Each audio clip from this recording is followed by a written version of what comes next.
Baki aurait dû être la star du week-end dans le microcosme MMA français. Mais malheureusement pour lui et ses fans, une pesée ratée est venue contrecarrer les plans du prodige. Il s'est exprimé sur le sujet et a fait une révélation assez dingue. Ce week-end devait être celui de la consécration pour Baki, un pas de plus dans sa quête d'UFC. En effet, après plusieurs prestations convaincantes dans la cage lors de ses derniers combats, il avait enfin l'occasion de décrocher la ceinture des welter à l'ARES. Il s'agit de l'organisation dirigée par Fernand Lopez et Cyril Gane. Ses fans n'attendaient que ça. D'ailleurs, la terreur de l'UFC, Khamzat Chimaev, avait même organisé des vacances à Paris. Le but, assister au sacre de son ami Bessangour. Malheureusement pour lui, et pour toutes les personnes qui attendaient le combat avec impatience, une pesée ratée est venue mettre un terme à la hype et au rêve. Sans surprise, Cédric Doumbé a été le seul à s'en réjouir.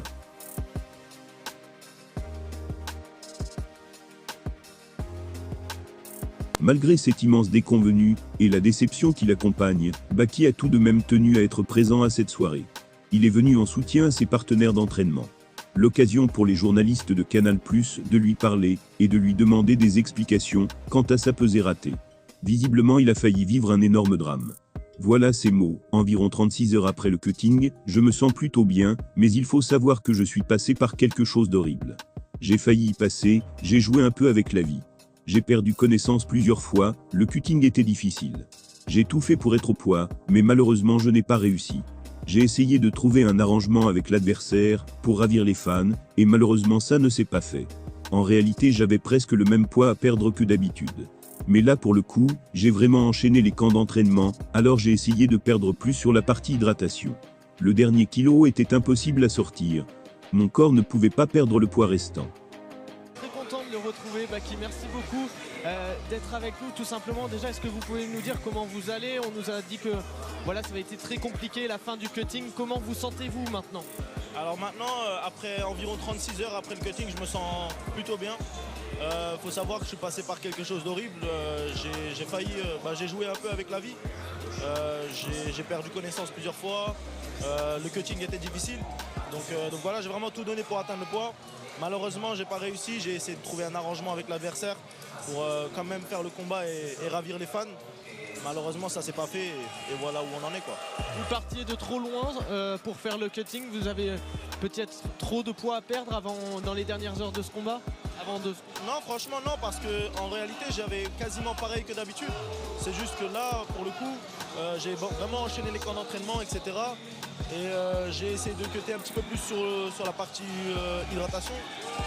Et le dernier kilo, il était vraiment impossible à sortir. Je pense même si c'était une ceinture UFC, en fait mon corps il en est tout simplement, il était incapable de sortir au poids restant. Si la déception de certains fans est compréhensible face à ce combat annulé, le plus important est encore que Baki soit en bonne santé. Il a visiblement connu l'enfer lors de ce cutting, au point de craindre pour sa propre vie. Plus costaud que d'habitude, avec la succession d'entraînements ces derniers mois, il a dû évacuer plus d'eau pour atteindre le poids. Ce qui aurait pu être dramatique. Pour une partie du public, un combattant qui rate une pesée est un combattant qui manque de professionnalisme. Mais le corps ne réagit pas toujours de la même manière au cutting. La preuve avec l'exemple Baki.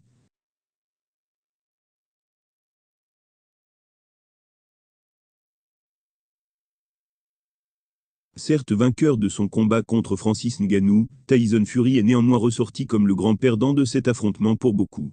Sa récente annonce a cependant de quoi le réjouir, contrairement à son rival camerounais. Un mois à peine après sa dernière montée en date sur le ring, la voilà déjà l'esprit rivé vers un autre choc. Fury enfilera de nouveau les gants, le 17 février prochain, et remettra à cette occasion en jeu, sa ceinture de champion WBC des poids lourds. Son opposant sera la légende Alexandre Usyk. D'ici là, sa récente victoire contre Francis Ngannou reste dans toutes les têtes, ce qui ne s'apparente pas forcément à une bonne nouvelle pour lui.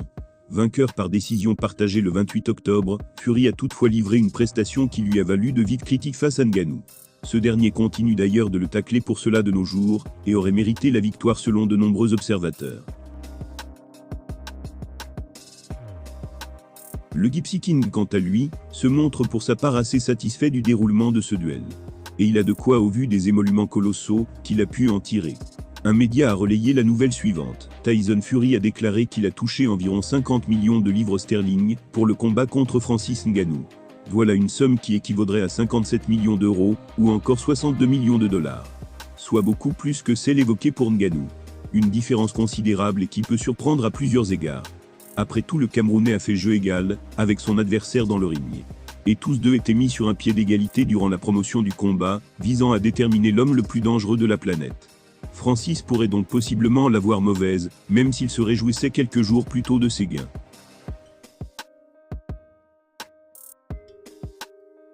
Il avait déclaré, déjà peu importe quel pouvait être le combat que j'allais disputer, après mon départ de l'UFC, il allait me rapporter beaucoup plus que ce que j'avais pu toucher jusqu'ici dans ma carrière. Même si c'était un combat MMA, ça aurait été totalement différent. Ça représente plus que ce que j'ai touché dans toute ma vie. Il faut comprendre que je n'étais pas grassement payé à l'UFC. En gros, au début, votre salaire est à 10 000 $. Et même en grimpant les échelons, après 10 combats, vous galérez encore. Du coup là, c'était vraiment différent. Le traitement que j'ai reçu de la part des organisateurs était aussi complètement différent. C'était un traitement royal. Malgré l'aspect controversé de sa victoire, Tyson Fury a semble-t-il reçu un chèque bien plus massif que celui offert à Francis Ngannou pour leur confrontation. Pas sûr que la décision des juges justifie à elle seule une telle disparité entre les deux hommes.